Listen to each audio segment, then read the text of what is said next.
Today we're sitting in a 2003 Ford Mustang SVT Cobra, aka the Terminator. And let me tell you guys something, they do not make them like this anymore. So as I mentioned, this is an 03, and the Terminator was only made for 2003 and 2004, which are the two last model years of the SN95, the 4th gen Mustang. In general, before that kind of more iconic homage to the original Mustang 5th gen came out. So Ford really wanted to take everything they had done with the SN95 with the 4th gen and one-up themselves, and that's what they did right here with the Terminator, with these last two model years of Cobra. All right, before we jump into the video, all I'm gonna ask is that if you enjoy it, you throw it a like, and if you wanna see more content like this, that you subscribe to the channel. Without further ado, let's get out onto the road and let's discuss what makes the Terminator so special and why it is so unique.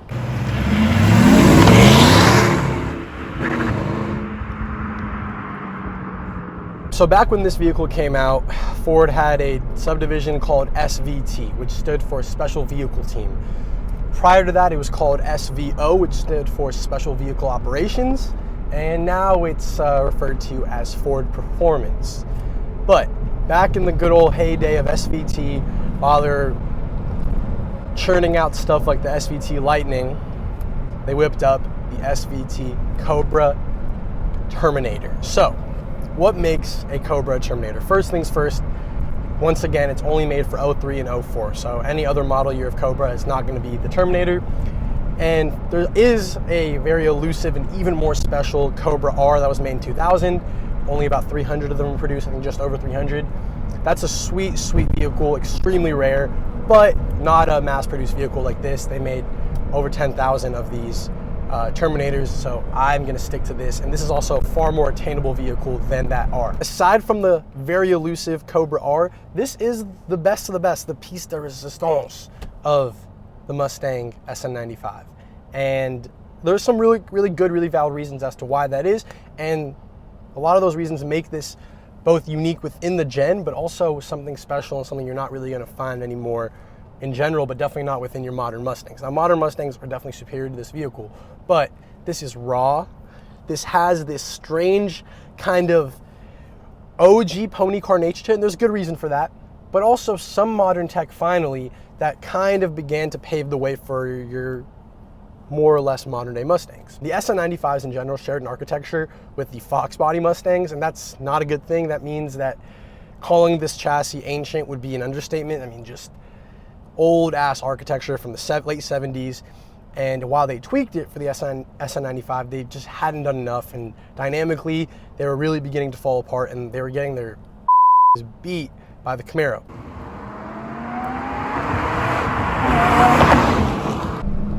But it just so happens that in 2003 Chevy discontinued the Camaro, at least at the time, and with perfect timing, the termination of the Camaro, Ford shows up with the SVT Cobra, aka code name, nickname, the Terminator. For the first time, at least produced by Ford, we get a supercharger on this 4.6 motor. So it is a 4.6 liter V8 with an Eaton M112 supercharger, I believe, good for 390 horsepower and 390 pound-feet of torque. Now, these SVT Cobras, these Terminators, famously or notoriously actually allegedly make a bit more power than that from the factory. So you're probably looking at the low 4s at the crank, straight out of the box. So close to your 390 crank figure probably at the wheels, despite, if I'm being honest, probably a hefty amount of drivetrain loss as you'd expect from any older Mustang. Nonetheless, a simple tune and some pulleys, and you can be pushing well over 400 wheel horsepower. I mean, just an afternoon's work will get this up to about 400 horsepower at the wheels. Personally, I have no desire to make this any quicker than it is before doing some really serious chassis tuning. In fact, that elusive Cobra R from a few years prior, which looks so sick, didn't even have a supercharger. It actually made 375 horsepower, I believe, in the same 375 pound-feet of torque. So less power than this. Once again, NA. Different motor, to be fair. It's a 5-liter V8. But the point is, I like that approach. It's kind of the same Porsche approach of an NA lower power track focused, incredibly well balanced, well, at least for the model, well balanced and tuned chassis versus going for that crazy straight line muscle car speed. Just my personal preference, and I think this is enough of a balance for what it is. I wouldn't be pushing it personally anymore until I'm doing some serious suspension work. But speaking of suspension work, let's just say, woo!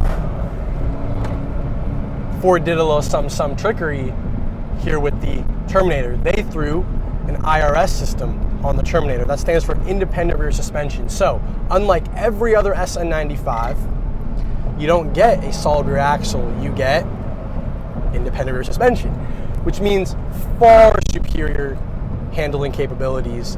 The steering is still lackadaisical at best, and the steering wheel feels like it's kind of skewed in a weird way where the left side feels like it's pushed further back than the right. But the steering not being so great and not being so communicative aside, the vehicle can take turns far better than your traditional, certainly your traditional Mustang GTs and such of the era, but even than the likes of a Celine or prior Cobras, pre-facelift Cobras, and even I think 99, there was a facelifted Cobra that is not a Terminator. It doesn't have the supercharger, doesn't have the IRS.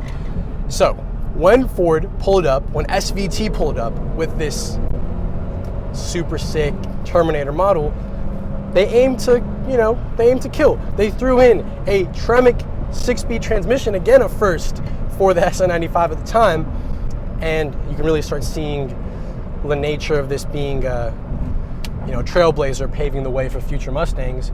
We all know that the current gen Shelbys, the Cobras, of course, have Tremecs. Well, I guess they're not current gen anymore, but the GT350s in them had Tremecs. Let's do a little launch, speaking of which, before we continue. Not super hard, but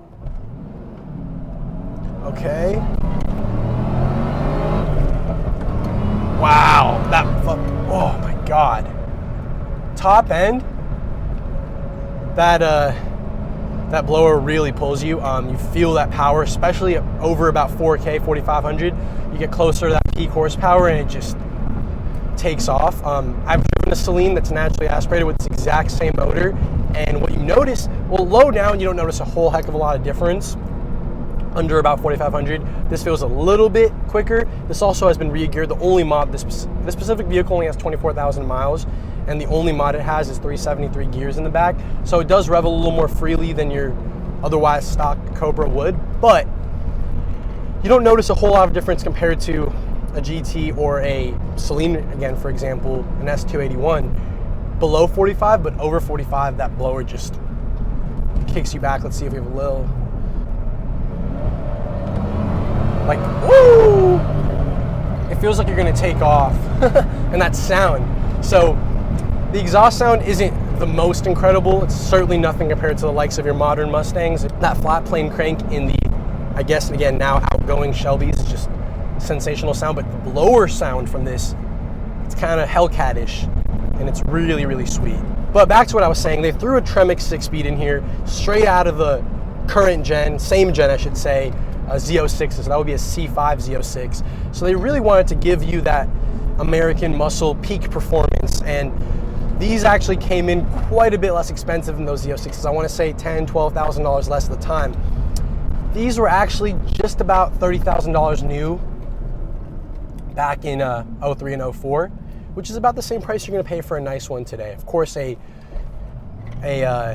showroom example, sub 5K mile, may cost more than that, but I seem to find most of them run you right around 25 to 35K for clean, good, low mileage examples. Ours, on the other hand, low mileage can easily be upwards of 60,000. I've even seen some very clean examples go for over $100,000, which is just insane. But again, those are super rare and just a different beast ultimately than this. This is more or less mass produced and more common, but getting into this Cobra, into this Terminator, has got to be the only choice you really have getting into a 4th gen Mustang. I don't really understand, or wouldn't understand, someone, besides being extremely financially limited, in which case I just wouldn't recommend getting a 4th gen, choosing anything but this. It's the best you're gonna get for a somewhat reasonable price. If you're infatuated with the 4th gen Mustang, if you grew up in the 90s idolizing these Mustangs and hoping to one day have one to call your own, you gotta get a Terminator. You really can't get anything but this. Yeah, some of the most sweet Salines can be nice, but this is the pinnacle of 4th gen Mustang. Now, design-wise, the R is definitely cooler looking, but I like those kind of lower pods in the front where you have an intake slash fog light. I love that Cobra kind of just floating in the middle of the grille, a little lip in the back.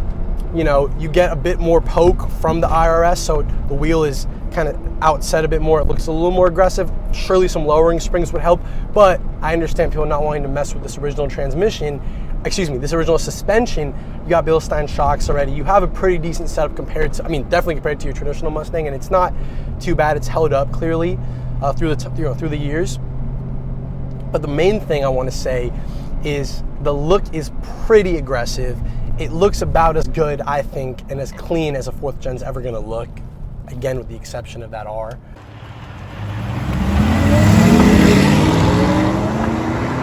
Same goes for the interior. It looks just a tiny bit better. I actually really do like the Alcantara center portion of the front and back seats. The seats definitely feel like they're too high up, which is true of all 4th gen Mustangs, but at least they have a tiny bit more bolstering here in the Terminator. The gauges are actually pretty easy to read. And this, look, looks-wise and tangibly speaking, this is like late 90s, early 2000s Americana automobile. This will eventually be something that's a bit cherished as we move further and further away from this era. This is kind of the pinnacle of the American muscle car, 30-some years in. You know, the best they could do, and now you could argue that most muscle cars aren't really even muscle cars. You know, the lines are pretty blurred between the likes of, say, a C63 and a souped-up Camaro. It's not as starkly different as it used to be, and this still is that last little taste you get.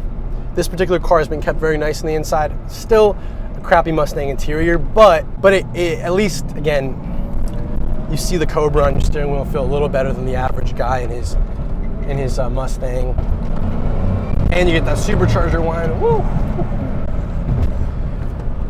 I want to do a little quick, and I'm sure very quick, tall boy test, and we'll wrap the video up. So here we go.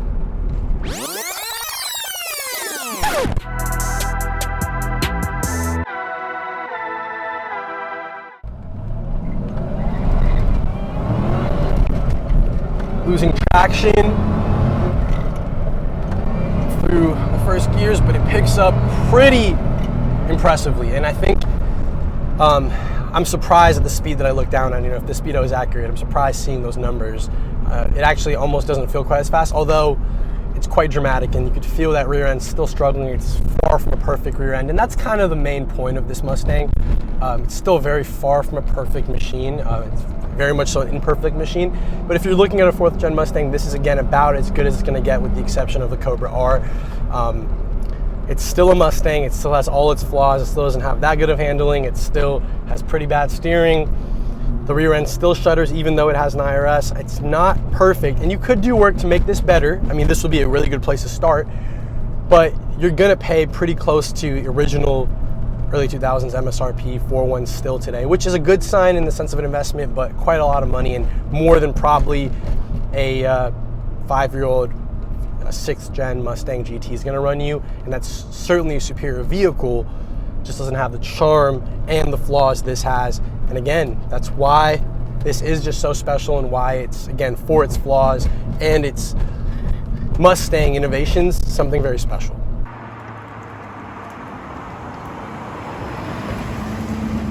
And with that said, all I can say is that if you guys have enjoyed this video, please consider subscribing. New videos are dropping every single week on Fridays. Comment down below. Let me know what you guys want to see. I'll do my best to make it happen. And as always, this is Rio. Peace out.